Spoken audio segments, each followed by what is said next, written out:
esta ideia de, ou seja, o meu trabalho tem vindo a focar-se especificamente no campo de refugiados e daí há uma série de coisas que podemos observar e pensar em termos dos padrões e das ocorrências de urbanização, se é que podemos dizer isto desta maneira. Mas estes processos de urbanização, em suma. E, e é interessante pensarmos de que maneira é que isto nos oferece alguma coisa de alternativo ou se é apenas algo que sempre foi assim ou que foi mais ou menos assim desde há muito tempo e que acaba por ganhar novos contornos. Ou seja, se pensarmos e como é que nasceram muitas das cidades, não é? Dos aglomerados urbanos ou dos aglomerados humanos que depois podem ou não acabar por ter características urbanas, e a ideia do urbano é uma coisa que eu acho que é muito interessante pensarmos o que é efetivamente, e se é que se materializa só na cidade ou não, mas isso se calhar já podemos pensar a seguir, mas que efetivamente a ideia de refúgios terá estado na origem de muitos aglomerados destes aglomerados humanos que eventualmente deram origem a cidades. Porque se pensarmos no próprio, quase esta arqueologia de pensarmos de como é que foram surgindo novos pontos de referência, novos lugares criados por humanos e como é que eles o foram criando ao longo de milénios, não é? Quando o ser humano, ou o sapiens, não é? que decide ocupar o resto do mundo, e pensar quantos conflitos, quantas catástrofes ecológicas terão estado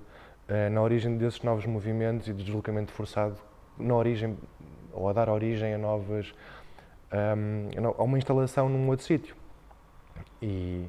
com novas pessoas, com novas comunidades, misturando ou não. E portanto a ideia de refúgio ou a ideia de deslocamento forçado na origem de processos de urbanização é bastante evidente. Nem tudo foi assim, mas é óbvio que há cidades criadas por decreto e não sabemos em que medida é que esse processo orgânico que é saltado, mas que depois passa a existir, uma vez que esteja consolidada essa nova instalação e que é inevitável. E, portanto, há várias vertentes de como é que as cidades vão crescendo, vão consolidando, como é que elas também desaparecem, como é que elas se pulverizam no ar. E parece-me muito interessante, e remetendo àquilo que tem sido o meu trabalho, muito interessante perceber dos campos de refugiados como lugares onde novos processos de urbanização, que se calhar não são assim tão novos como eu dizia há pouco, mas acabam por estar padronizados precisamente por seguirem uma série de princípios urbanísticos implementados pelas ONGs, pela ONU, pelo UNHCR, pela Acnur, pelo Alto Comissário das Nações Unidas para os Refugiados, e perceber como é que, ao longo do tempo, as situações, e esta é uma das questões que é extremamente interessante hoje em dia pensarmos, que é a duração destes lugares de refúgio, que na verdade permanecem muito além da emergência, e se formos a olhar muitos casos no campo de refugiados na Zâmbia, no Quénia, na Palestina, os territórios ocupados da Palestina, ou os palestinianos que vivem em campos que não necessariamente nos territórios ocupados, ou em Israel, mas no Líbano, na Jordânia, etc. E percebemos esta duração e o que é que aconteceu em termos de processos de urbanização desde então. E sem dúvida chegamos a uma ideia de que este deslocamento forçado é um dos grandes motores, e será, provavelmente, ou continuará a ser, e será com mais força, tendo em conta o panorama volátil em termos económicos, em termos ambientais, sobretudo, em que todos os dias ouvimos novos fluxos em direção às cidades. Mas eu acho que é uma outra dimensão que é preciso pensar e que, como dizia antes também, que é esta ideia do que é urbano e que debatemos muito no âmbito do Urban Transitions Hub, este grupo aqui no ICS dedicado a estas questões, e que é pensarmos efetivamente se o urbano e a cidade são sinónimos. E isto parece-me extremamente interessante porque, porque nem todas as pessoas, nem todos os indivíduos, ou as comunidades que vivem, ou grupos, não vamos estar aqui a tentar perceber exatamente o que é que quer dizer cada uma destas coisas, mas sim, mas em que grupos de indivíduos percebem como vivendo numa cidade, se consideram como urbanos ou urbanizados, se os próprios territórios da cidade correspondem a essa ideia. E também podemos pensar no contrário, de pessoas que vivem em contextos não necessariamente urbanos, ou pelo menos a ideia do urbano como nós a temos, ou usamos de forma recorrente, mas que se calhar vivem em contextos rurais, mas que na verdade têm uma mentalidade e um estilo de vida altamente urbano, talvez ainda mais urbano do que muitos que vivem em determinados bairros de determinadas cidades essas até altamente cosmopolitas, com milhões de habitantes e, portanto, e eu acho que esta ideia é muito interessante para percebermos também, ou para pensarmos, quanto mais não seja, como uma pista de reflexão, para pensarmos o que é este futuro urbano. E será que o futuro urbano é na cidade ou não? E há movimentos que vão surgindo, os novos rurais. Os novos rurais, na verdade, são grupos de pessoas altamente cosmopolitas que decidem manter o seu estilo de vida, mas viver num ambiente, se calhar, mais pequeno, com menos poluição, com mais verde, não necessariamente com mais natureza, porque isso ainda seria outra questão que poderíamos pensar, mas se calhar já foge, à temática. A própria ideia de urbanização, que eu creio que passa muito mais por uma espécie de urbanização dos espíritos do que propriamente como processo físico, e que é muito visível no caso de estudo que eu tenho vindo a acompanhar nos últimos tempos, em que é precisamente esta ideia de deslocamento forçado, ou como resultado do deslocamento forçado e de um longo período a viver num campo de refugiados, em contacto com uma série de outras comunidades, oriundas de outros países, de outras regiões, e obviamente também o contacto continuado com ONGs, com os governos nacionais do sítio onde se inserem os campos, mas também com outros interlocutores envolvidos nos processos de reassentamento, repatriamento, e etc.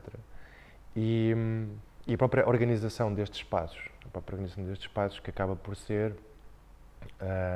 bastante levada ao extremo, quase com régua e esquadro, em muitos destes campos, com os vários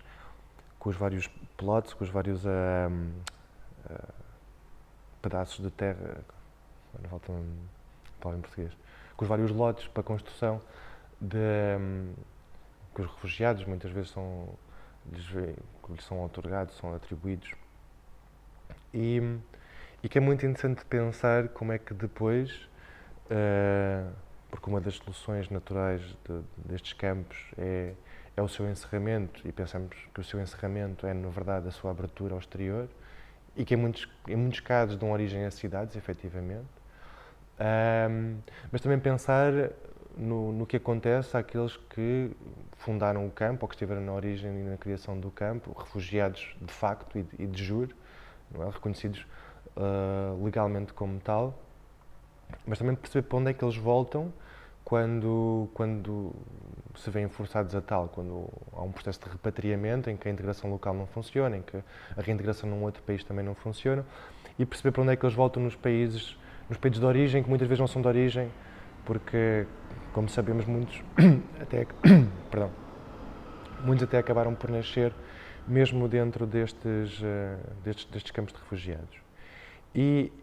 é um paralelismo muito interessante e quase até em espelho, se calhar, que é constatar como é que estes antigos refugiados, os regressados, que regressam para os seus países de origem, para os países de origem dos seus avós, dos seus pais, etc., acabam invariavelmente por procurar refúgio em cidades, e obviamente que cada caso será um caso,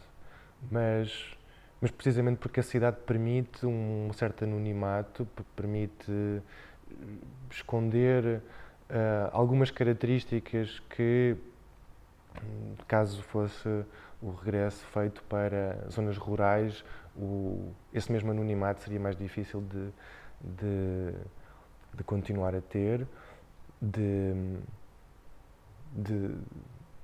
sermos mais escrutinados, não é? Peço desculpa. Como acontece de resto em qualquer aldeia, ou em qualquer aglomerado de dimensão relativamente pequena, em que somos muito mais vigiados e controlamos muito mais. E, portanto, há essa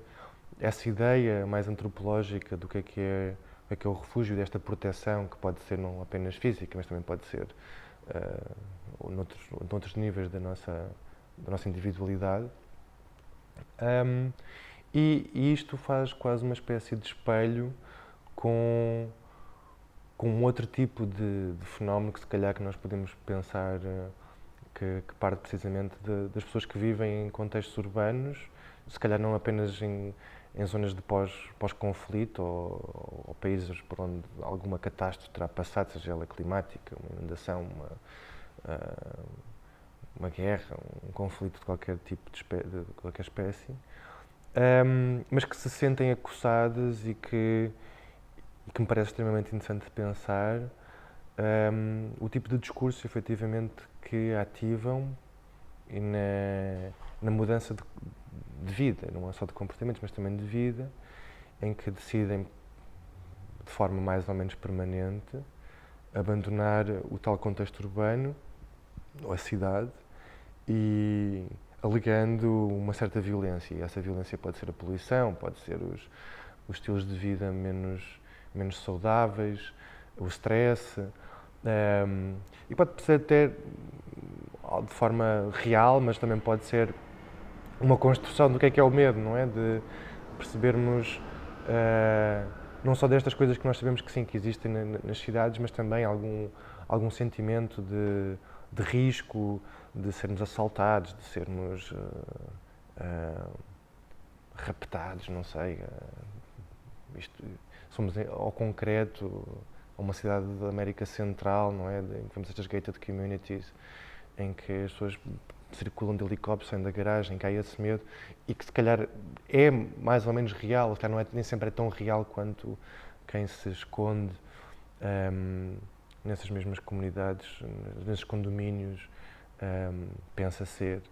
E é precisamente esse fenómeno que me parece cada vez mais interessante, que é das pessoas não só procurarem refúgio, por exemplo, nestes condomínios fechados, como dizia, mas também fugirem destas cidades e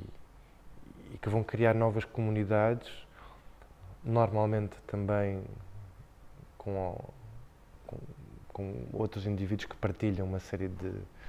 situações socioeconómicas, não é? E que ativam esse discurso novamente, da procura de um santuário, de um sítio onde estar em paz, que na verdade não é assim tão diferente se nós formos a pensar, embora em espelho, claro,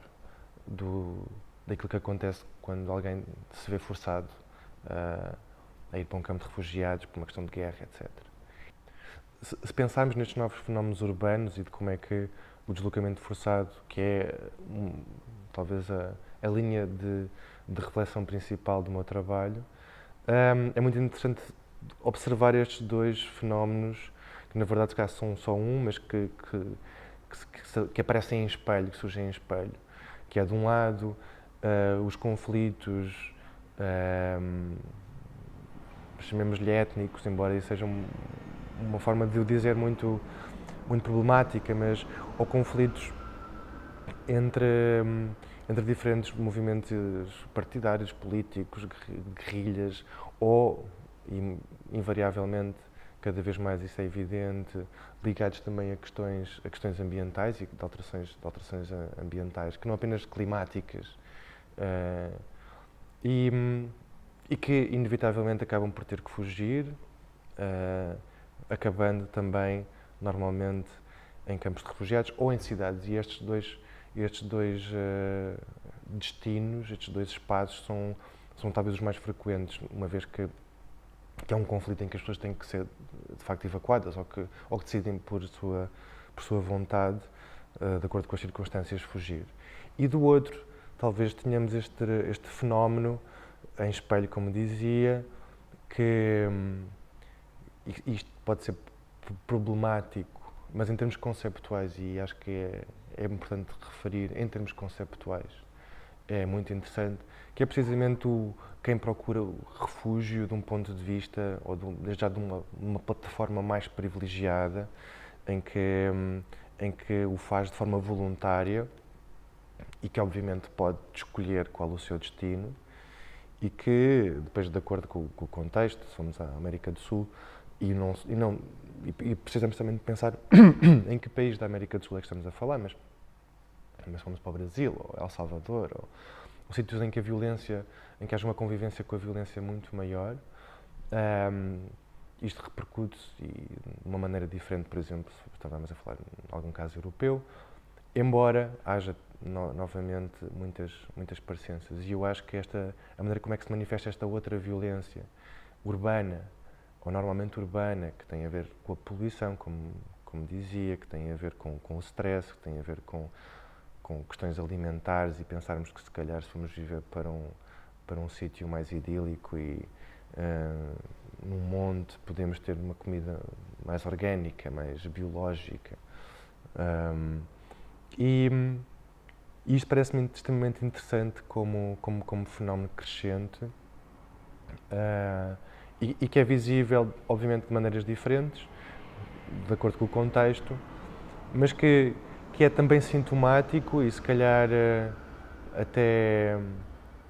de forma prospectiva, oferece-nos um vislumbre do que é que nos espera, tendo em conta as situações de declínio ambiental, de catástrofes de várias ordem, mas também da atual situação política, se calhar, se formos a pensar, e para onde é que vamos fugir e onde é que vamos acabar se tivermos que fugir. Será